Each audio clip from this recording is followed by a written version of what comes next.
एक समय की बात है, एक बड़े हरे जंगल में वहाँ एक शक्तिशाली शेर बसा था। वो सभी जानवरों का राजा था। शेर बहुत बड़ा और मजबूत था और जंगल में सभी उसका सम्मान करते थे।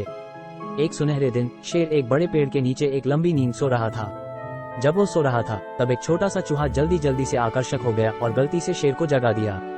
शेर को अपनी नींद से जागने पर खुशी नहीं हुई। शेर ने ऊंची आवाज में चीख कर उस छोटी सी चूहे को अपने बड़े पंजे से पकड़ लिया। चूहा डरकर कांप रहा था। कृपया मिस्टर शेर, छोटा सा चूहा बोला, मैंने आपको जगा दिया, इसका मेरा इरादा नहीं था। मैं सिर्फ एक छोटा सा चूहा हूँ, कृपया मुझे जाने दें। मैं वादा करता हूँ कि यदि आप मेरी जान बचा लें तो कभी न कभी मैं आपकी मदद करूंगा। शेर ने छोटे से चूहे को देखा और हंस पड़ा। तुम सोचते हो कि तुम मेरी मदद कर सकते हो? तुम इतने छोटे हो और मैं इतना बड़ा हूँ, तुम मेरी कैसे मदद कर सकते हो?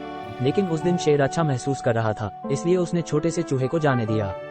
कुछ दिनों बाद शेर अपने लंच के लिए शिकार करने निकला।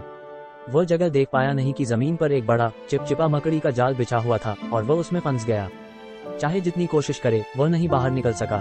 शेर ने मदद के लिए चीखा, लेकिन गहरे जंगल में कोई उसकी आवाज नहीं सुन सका।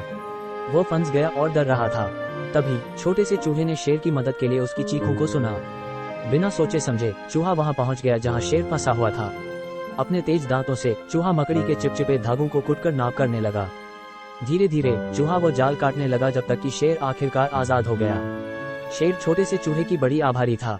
धन्यवाद छोटे दोस्त, शेर ने कहा बहुत शर्मसार होते हुए। मैंने तुम पर भरोसा नहीं किया क्योंकि मैं बड़ा हूँ और तुम छोटे हो, लेकिन तुमने मेरी जान बचा ली।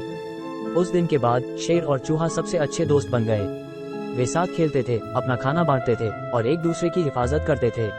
और उन्होंने ये सीखा कि दोस्ती में आकार का कोई महत्व नहीं होता और सबसे छोटे जीवों भी सबसे बड़े तरीके से मदद कर सकते हैं। और इस तरह बड़े हरे जंगल में शेर और चूहा खुशहाली से जीते हैं जैसे कि सबसे अच्छे दोस्त।